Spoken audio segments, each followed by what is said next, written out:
And for the record, we are, let me see, yeah, we are at the Veterans Affairs Medical Center in Riviera Beach. I think it's 7305 North Military Trail. And the person that is being interviewed is Jerome Darville. And Jerome, what is your birth date and your current address? Birth date is July 3rd, 1956. Current address is 123 First Way, West Palm Beach, Florida, 33407. Great. Okay.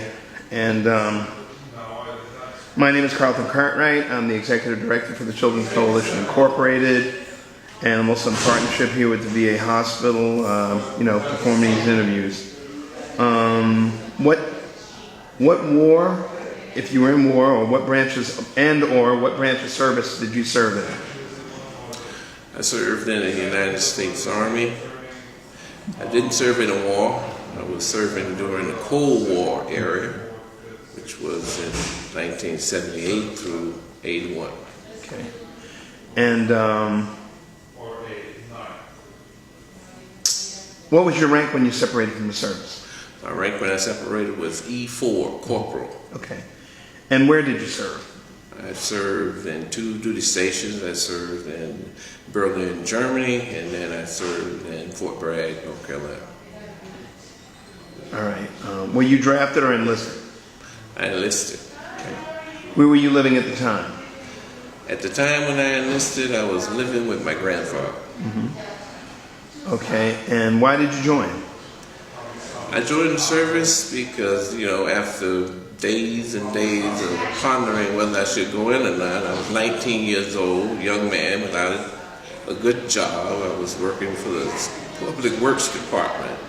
Matter of fact, I was throwing trash, and I did not like that. I did not like getting up in the morning at 4:30 in the morning, meeting the guy down at the barn and going out throwing trash. I never did see myself doing that, but somehow I found myself doing that. And I said, this has to change. So I thought about my father, who had been guiding me and telling me about, son, you need to go into service. You need to get yourself a new start. And I said, well, to myself, let me go down and see if I can take the test and make a good score, which I did. Okay. And that started my career. What state were you? Where were you born? I was born in West Palm Beach, Florida. Okay, and you went into the service from this state? West Palm Beach, yes. Okay. Recruiter station down in Okeechobee. I went down and took the exam there. I tried to go in the Air Force first. Took the test, and the recruiter told me I failed the test by 1 point. And when he told me that, that kind of gave me a little discouragement. Then I was really confident that I'll do well if I go into the Army. And so I went and took the Army exam, scored high, very high. Okay. So I joined the enlisted Army. Okay.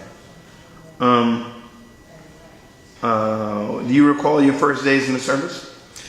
Yes, I recall my first days in the service. What was that like? What was boot camp like? Do you remember your instructors? How did you get through it? Well, I had a friend who had just ETS got out of service. He was in Germany. He was stationed over in Stuttgart. So when he had got out of the service, he kind of gave me some insight on how boot camp might be and how we would be herded along like cattle and whatnot. So I didn't quite believe him through all that. But the first few days, it was, it was like any other job interview, and coming in, meeting different people, and getting acclimated to what was really about to happen. I didn't really get the full effect until I got off the bus that entered the complex in South Carolina. Right. And that's when I knew I was in the Army, when I seen a team of guys standing out front with drill sergeant hats on. And they didn't give us time to do anything but get off the bus and get in some type of line. So it was very rush from that point once I got off that cattle truck. Right. Okay. All right. Where were you? So that was basic training. Basic training. How long was your basic training? basic training was in conjunction with AIT, so it was 10 weeks. It was 6 weeks basic training, and then I had 4 weeks AIT with a week rest in between. And so the school that I attended was an administration school. Where? And they had administrative schools in Fort, and it was in South Carolina. Fort. I can't remember the fort I did basic training. It's just been so long ago. In the Carolinas, you said? In the Carolinas. Fort Bragg? No, not Fort Bragg. Okay. In South Carolina. Oh. I can't remember. Columbia. Gotcha. Columbia, South Carolina. Okay. It was there. And they had the basic training and the AIT right there. Got with some good guys there who were going through the same training I was going to be going through, and they all had taken and passed clerical portion of the test, the main test entrance exam. And so we all were going to be administrative specialists. Right. So we began our career right there. Okay. All right, so how long were you there, stationed there? I was stationed there for 10 weeks. Okay. 10 weeks. All right, so when you got done with your training, what did you do?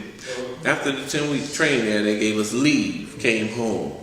Came home. While I was there, my daughter was born into the world, and I was anxious to see her. So when I got out of basic training and AIT, I went home for a month, 30 days. Right. Met my newest daughter. She was a joy. She was, like I said, I wasn't able to be with her when she was born, but just seeing her kind of changed my whole outlook on a whole lot of things, and it was just a joy. It was just a joy. But I stayed home for another 30 days, so it was in late August or late July that I left and went to Berlin. I think I got to Berlin in July. Okay.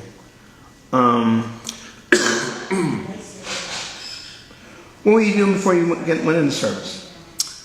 I worked for Department of Public Works Oh, okay. with the city of Revere Beach. Like I said, I got tired of doing that position. When I joined the service, I was doing that position. I didn't stay as I was processing and doing my wait time from signing up to actually leaving. I quit that job and went and started working with a company named Jewel Corps down in West Palm Beach. It was a distributor. Right. It was a department store called Jewel Corps. So I sort of did shipping and receiving until I actually left and got on the bus to Miami to what they call it, deport out. So I was doing shipping and receiving. Okay.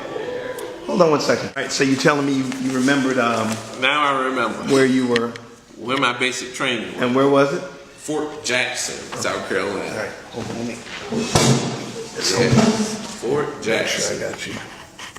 They had something called Tank Hill. That was the big obstacle course that everyone was sort of dreading, facing that obstacle course with Tank Hill on it. Right.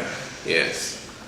That was where you had to fill your backpack, your rucksack, with all your equipment. And I think it weighed 50 pounds, 55 pounds. And after we did a forced march of 20 miles, the last part of the training was the drill sergeant walk you around and then order you up Tank Hill, and they timed you. All this didn't matter, but it was something they did. I made You had to get through it. Yeah, I made it. It mattered. Yes, I It made mattered. it. Yeah, I was one of the top guys in the squad. But So after your training, after your basic training in tech school, where were you stationed after that? my company commander called me in about the third week. About a week before we actually finished school, AIT, and he told me my orders had came in, and I was assigned to Berlin, Germany. And I kind of had a beef with that because when I originally signed up into the service, they promised me Fort Ord, California. Oh, okay. And to hear Berlin come out of my company commander's mouth kind of shocked me again. That was my second shock being in the service. Right. So I came to grips with it, and nothing I can do but go. My first sergeant convinced me that it was good duty. Mm-hmm. He said, "You just don't know how blessed you are to be assigned to Berlin." And right. My first sergeant telling me that, I sort of trusted him a lot because he was a Christian man, and it was rare to find someone to sort of say bless me at that time. But, that was good to hear. So I went. Okay. I went. I didn't raise too much saying. I got on the plane. Right. And flew to Germany. Uh-huh. How long were you there? I was assigned to Germany for 2 years. They said I was going to be there for 2 years. Okay. I ended up staying 18 months, 16 months. Okay. Well, I had a child, and so that cut my tour short. Uh-huh. There was some clause in the deployment that if you had a child and only one, you only allowed to stay overseas for so long. And I raised my hand and said, "I have a daughter." Right. They cut my tour in half. Uh-huh. Oh, okay. Yeah. So what was your job? I was working in training. Uh-huh. I was working in S3 as a training clerk. Uh-huh. And I was attached to the training commander or CO. He was a Major Poulos. He was a pretty decent man. I did typing of the training schedule. I had to gather the training schedule information from the line units, what they would be doing during the week. Right. And I had to put it all, document it all on a master training schedule. Okay. And run copies off and drop a copy off over at headquarters company, let the commander know what they would be doing, and then drop a copy off to all the units. So I sort of was in control of that task. Okay. And what was it? So did you live off base? No, you lived on base. Lived on base. Okay. What were the people like? What were the German people like? The Berliners. Oh, the Berliners. The Berliners were very nice people. I was surprised. I didn't get in any scrapes or cause any trouble with them. I just coexist with them and try to understand their language. Mm-hmm. Became friends with a few German families. Got a chance to break bread with them at their dining table and sit in close proximity and talk about normal things with them and go to their garden, and it was a pretty good experience. Did you go on maneuvers at all? Yes. Were there any casualties in your unit ever? Yes. Okay. Yes, there were. Wait, do you have a service-related injury? Yes. Oh, okay. You want to tell us about it, please? Well, the casualty that we witnessed was one morning we were called on alert. And our alert was to travel about 15 miles outside city limits. And there was this big national park that we called the Grunewald, where we used to do our maneuvers at. Right. So it was, we had the British Army was there, the French Army was there, and we used to do maneuvers against one another. Set up our little camps, and then we run these little operations against one another, pretty much in vain because we were 110 miles within enemy territory. We were in communist territory. Right. We were 110 miles in, so at that time, during the Cold War, we had boundaries and places where we couldn't go because it was communism was still active when I was over there. Right. So, okay. We were getting on the trucks that morning after they called the alert after 12 o'clock. They used to call the alert. And one individual must have had been out drinking. The rumor was he was drinking, and he had been drinking all evening. So as we were deploying out to the 4th of July plots where all the trucks were, we had to, load all our TA-50 on back of the truck, and then we load up on the truck which we were assigned to, and we had squad leaders that made sure we get in the right place at the right time. We all had handlers. So this particular gentleman, he was running late, and from what I understand, he was on his way to the deuce and a half, which was carrying a water buffalo, and he threw his rucksack up on top of the bed, and he did some type of move and tried to jump on the truck while it was moving. Slipped, his footing slipped, and the buffalo ran him over, the water buffalo. So kind of killed him instantly. Oh boy! During that was a sad time. That was a sad time because we all knew him, and there was supposed to be friendly fire. I mean, right. Everything was peacetime at that time, and we didn't think that we'll lose someone, just out training, and that kind of made us aware of what our company commanders and squad leaders used to tell us all the time about. Be careful. Be careful. You have to be careful of everything around you. And the training that we received all came into the mix at that point. Everything we were learning, they were teaching us, doing all our little exercises. Right. Were preparing us for not just to going in the wall, but to be safe all the time. Right. Whatever we are doing, we must be safe. And at that point, I knew that alcohol and drugs just didn't mix with the work environment. Right. Maybe he should have went to sick call that morning. I mean, that might have saved his life, but it wasn't in the cards. He tried to go to work and didn't make it. So that was during that. That's how our casualty came, and I got injured. My injury came. I was working with the USO. Okay. I was SD to play ball for the USO. Right. So I made the Berlin Brigade team. Yeah. The big post team. So it was something that I never knew that would come my way. I never knew I would play ball. I played ball in high school. Thought I was pretty good, so I tried out for the brigade team, and lo and behold, I made brigade team.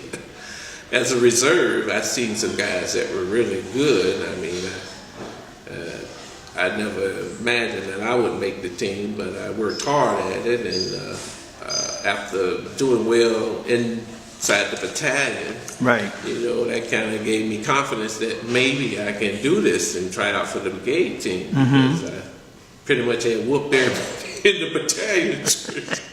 Competition was a little weak. Okay. But they said, why don't you try out for the brigade team, since you seem to be handling business pretty good, Jerome. So right. I went and tried out for the brigade team, and I was one of the 15 guys they called. And we were playing down in Hornfield. We traveled every weekend. We were SD to practice, get off work at 11 o'clock. We go down to the gym and we practice the rest of the day. So mainly I was just going to work a couple of hours in the morning, then reporting to the gym in the afternoon, and that went on for like four months. Right. We had a game that it was right after Christmas, January. We had a game down in Heidelberg. So coach told me I was starting. I was surprised. I said, I'm starting. I was having my best game. I was really doing my thing. I was breaking. I was doing some great shots, and all of a sudden I went to the basket, and this gentleman came out of nowhere, and he just collided with me. He just mid-air collision, and he hit me so hard. They say when I screamed, silenced the whole gym. Well, if you get hit that hard, I hit my leg. When I fell down on my back, shoulder, but mainly it was my leg. I never felt so much pain. I could feel my leg twist. Right. So they took me to the hospital, and a couple of guys who weren't playing, the trainers, they walked me down to the hospital. Well, they carried me. I couldn't walk. and they diagnosed it as some deep sprain. Nothing they can do right now. They say you need to go back to the unit. So we caught the train, went back up to Berlin. Totally ruptured. That's when you went, I'm sorry. That's when you discovered what? That my leg was, the ligaments were totally ruptured. Gotcha. Torn. Meniscus and my ACL and MCL, both gone. And the surgeon advised me surgery. Even though I was getting advice that it will heal itself, I didn't believe that because of the size of my knee. I said, this thing ain't gonna heal itself. Right.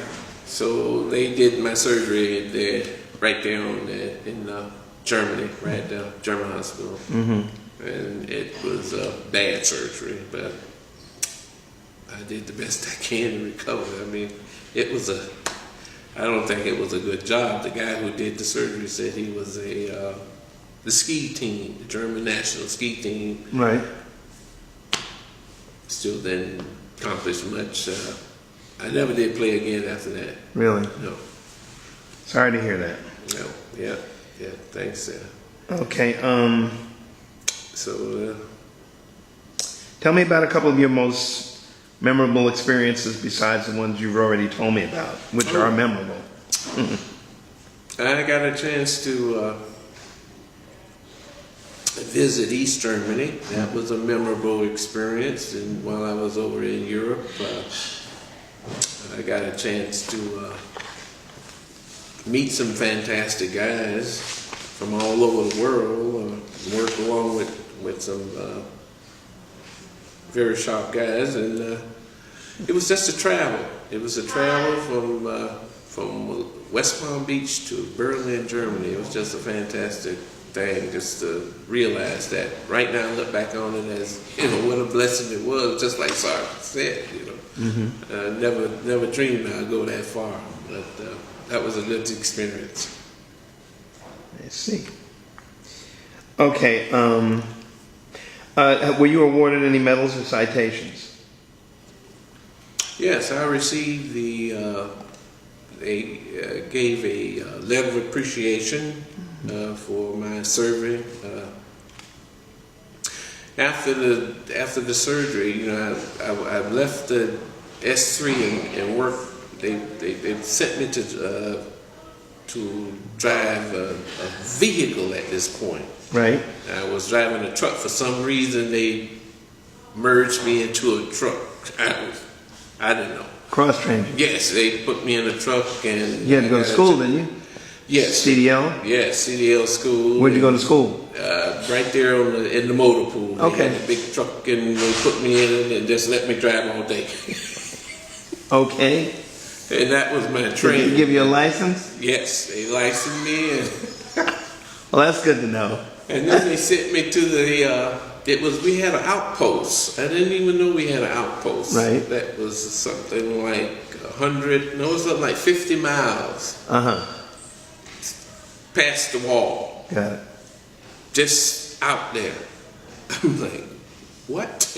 They sent me there, and it was a group of men there. Okay. It was about 50 men there. I mean, I'm like, you guys are out there. I mean, you're in the zone. Yeah.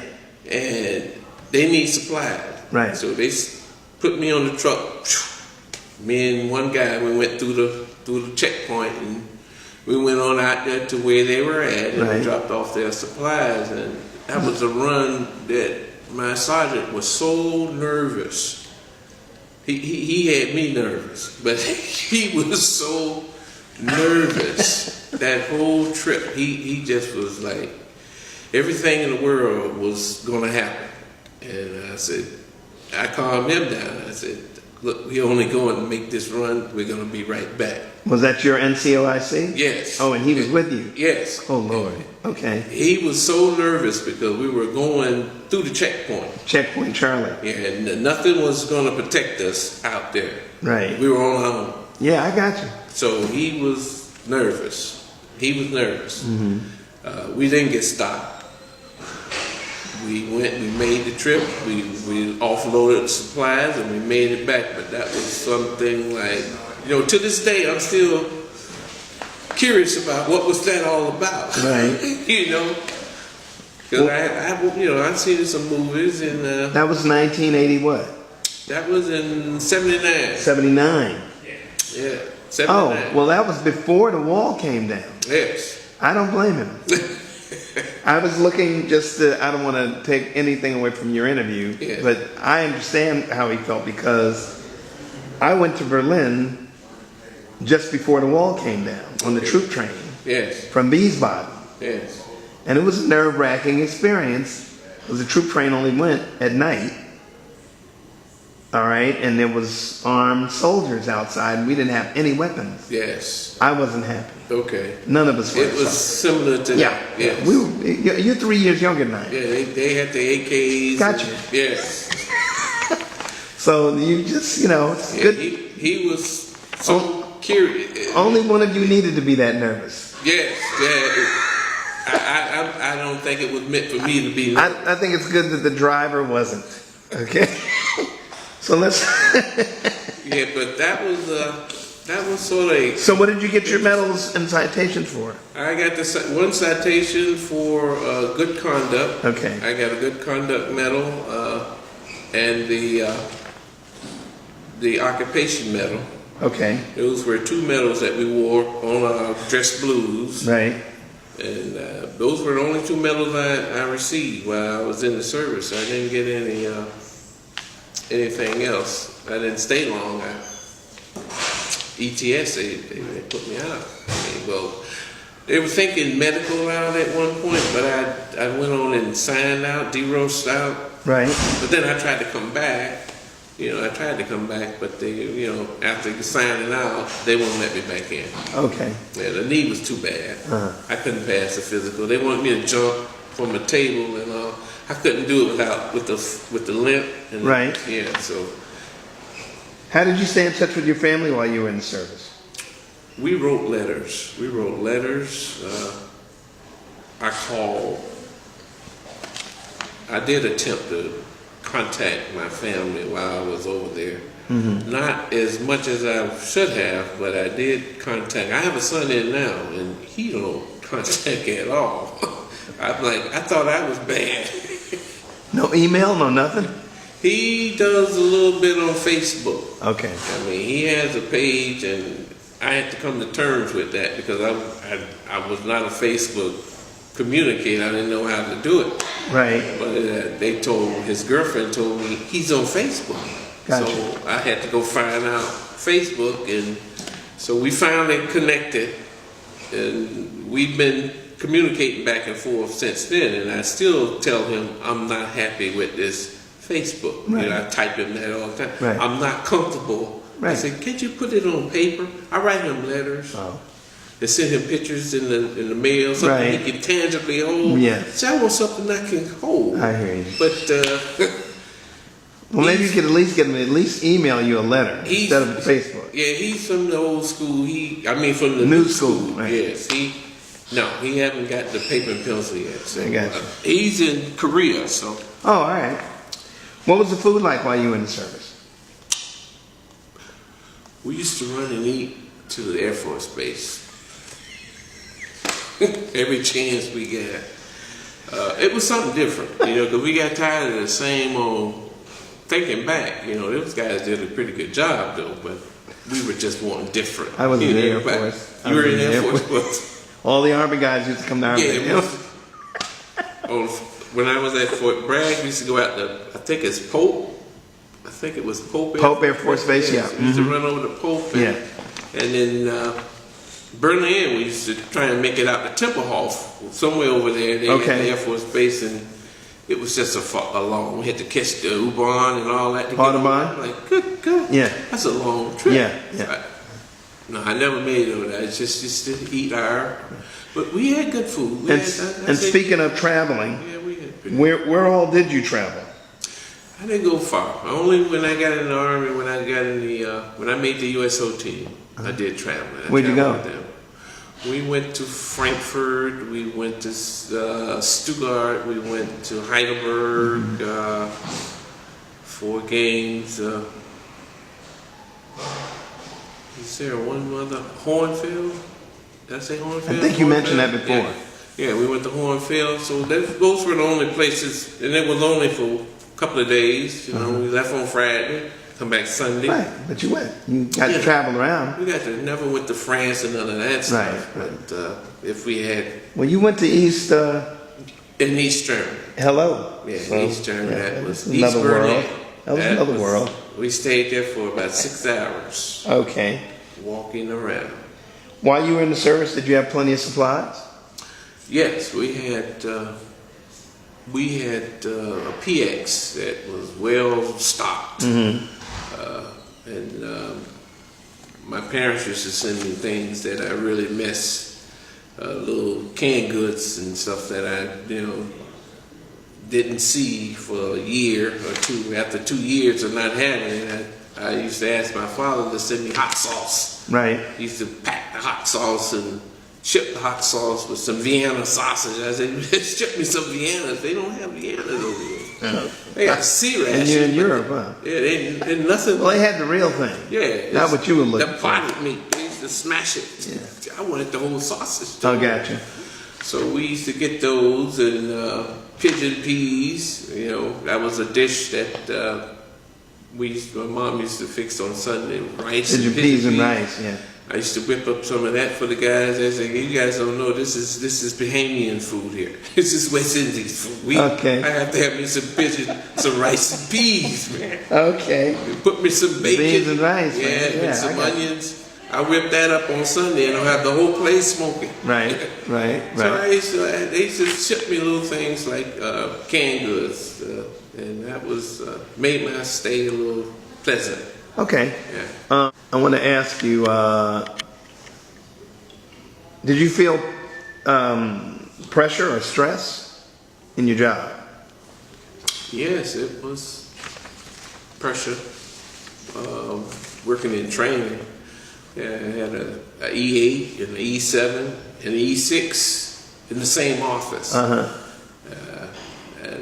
it was my coworker was a rank over me. When I showed up, I was a E2. Right. And he was a PFC. Okay. But he was brilliant, though. This guy was Sharp. yes, very brilliant, and he spoke well. He knew the German language. And here I am in training, and I can't even speak the German language. I mean, I'm feeling out of place here. But he kind of coaxed me along and showed me some of the ropes. Right. And then there was a Spanish brother I got to know. He was the company driver. He was there, so he sort of like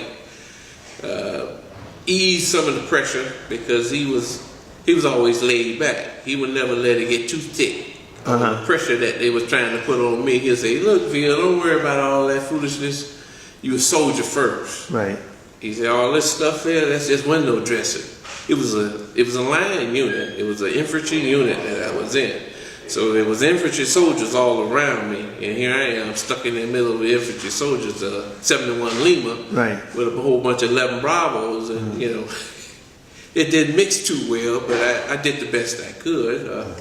But it was a lot of pressure. There was a lot of pressure in that aspect because if you ever around infantrymen, they're all tough and they all got this big bad attitude and chip on their shoulder. Right. And here I am, a paper pusher, 71 Lima, that just didn't mix. Right.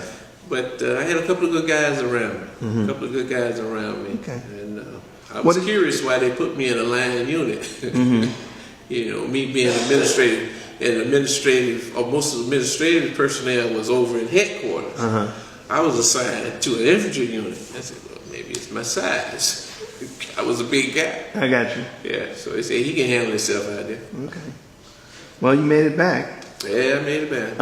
What did you do to entertain yourselves? What did you do when you were on leave? We had, I met a couple of friends over there, and we all sort of hung out with each other. One gentleman, his wife had came over. We used to go and play bid whist. Right. we have tournaments, be it West, Right. checkers, and guys play backgammon and chess. I learned the game of chess. Okay. And, we did things and hung out, just get lost in the city. You get lost in that was a big city. Right. And we did a lot of sightseeing. I mean, getting out and just, it was a multicultural city. Uh-huh. I mean, they had Africans there, they had Turkish people were there, they had French people that was there, the British people were there. We all mingled. I mean, when the lights went down and the music went up, color didn't matter. Right. Gotcha. It just didn't matter at that point. And I understood. I said, well, if it's going to be this way, then this is better than going back home. Because back home, we had our place in the 70s. Right. I hear you. What did you think of officers or fellow soldiers? The enlisted men were friendly. The officers were standoffish. Mm-hmm. Yeah, they mingle with many officers. Right. No, we had one officer on my basketball team though. Mm-hmm. And he was cool while we were playing ball together. I mean, he had his group of guys he used to hang out with. Right. But, he was cool while we were playing ball together because we were a team. Yeah. We zig, he zag. We were all trying to win the game. We had a purpose. Mm-hmm. But we knew he was an officer. Right. Yeah, we knew he was an officer. Okay. Do you we're gonna start wrapping this up now. Do you recall the day that your service ended? Where were you? And what did you do in the days and weeks afterwards? When my service ended, I was in Fort Bragg. It was a strange time then. I was injured. I was recovering. Uh-huh. Just like I figured, they put me in another line unit. They sent me from Berlin. I finally got transferred to headquarters. Right. After I made brigade team, they Right. made a space of me. Right. I was working in supply as a supply clerk, working in the supply office as the administrative clerk. Let's put it that way. I didn't have to stock supplies or anything. I just had to keep some of the records straight. Right. And I had a couple of duties in there, but they sent me from there to Fort Bragg, and they put me in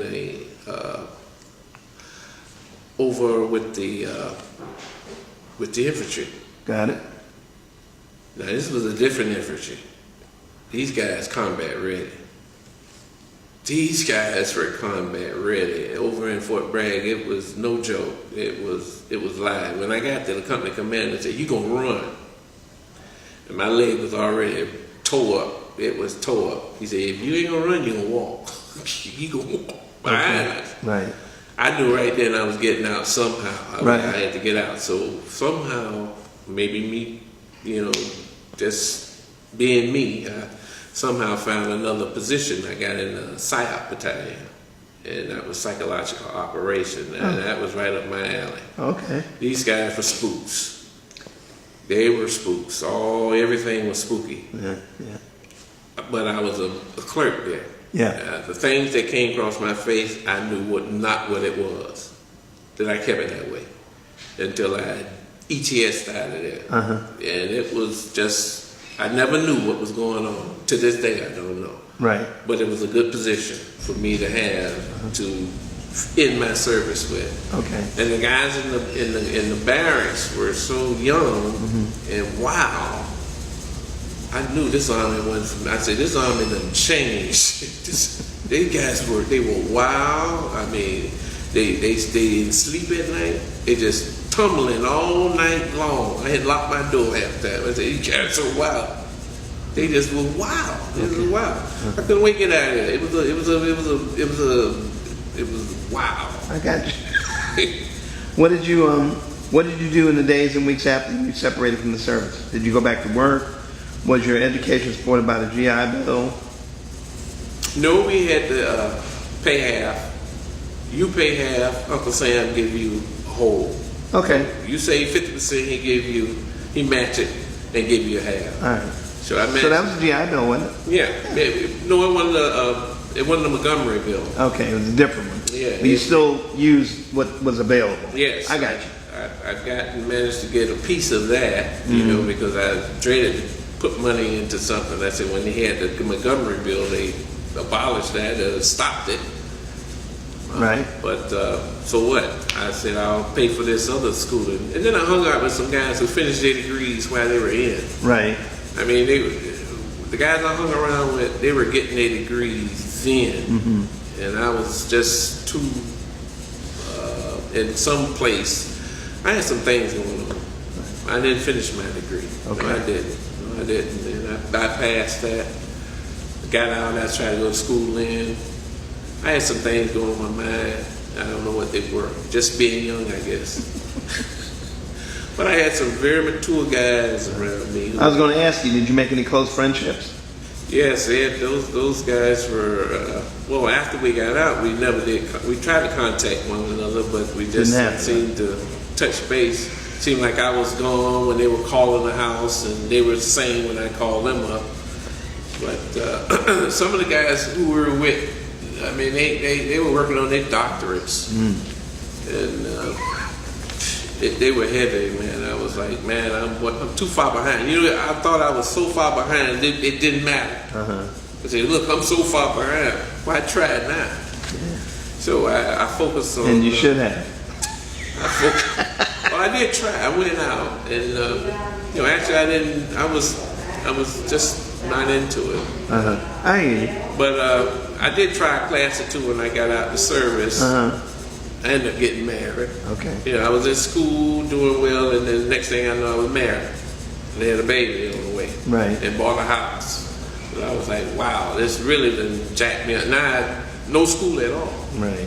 So then I was a working man, you know, and I did finally go back to school after I was 42.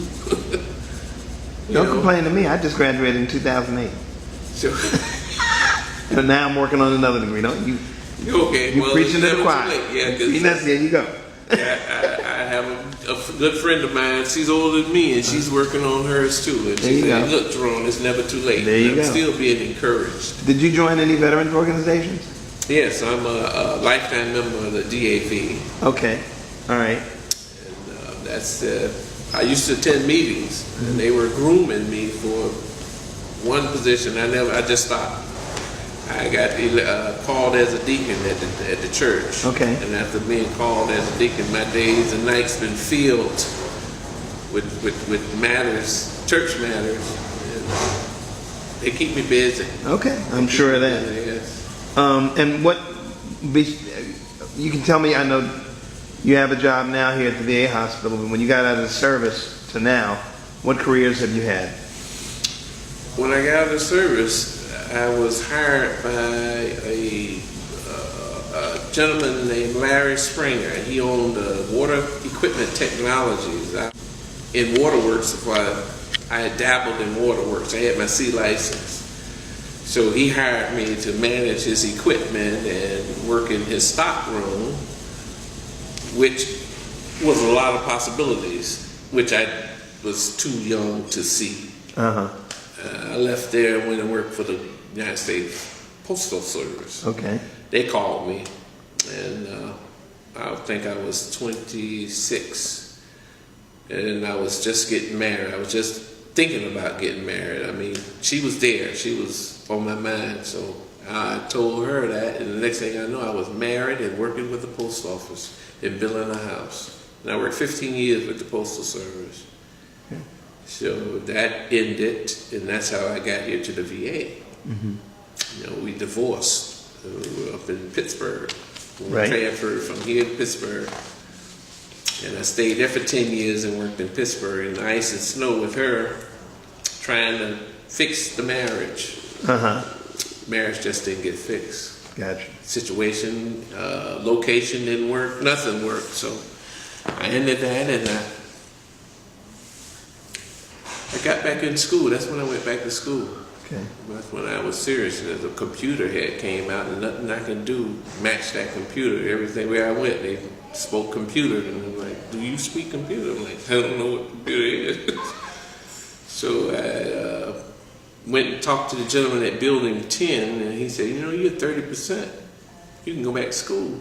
And that started that. He said, but we're only going to get you working. We're not going to get you degreed up like you want. So they paid for a 2-year course. I got a certificate, which is equivalent to an associate. Okay.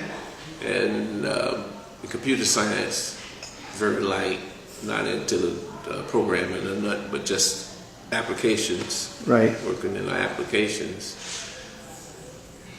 I took that. I took what I could.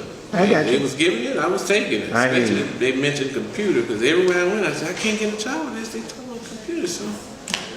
But that got me started. And I managed to speak with a couple of people in this building, and they said, well, maybe you might be, you know, suitable for this position. And I interviewed and got an entry position, and there I am for the next 10 years here. Gotcha. Yeah. Okay. Last question before I thank you for your service, and we're going to close this out, and that is, how did your service and experiences affect your life? It's been a journey. I tell you, it was the best. What kind of influence? It was the best thing I had done was to join the United States Army. Number one, it gave me opportunity to mature and develop. I didn't have any direction.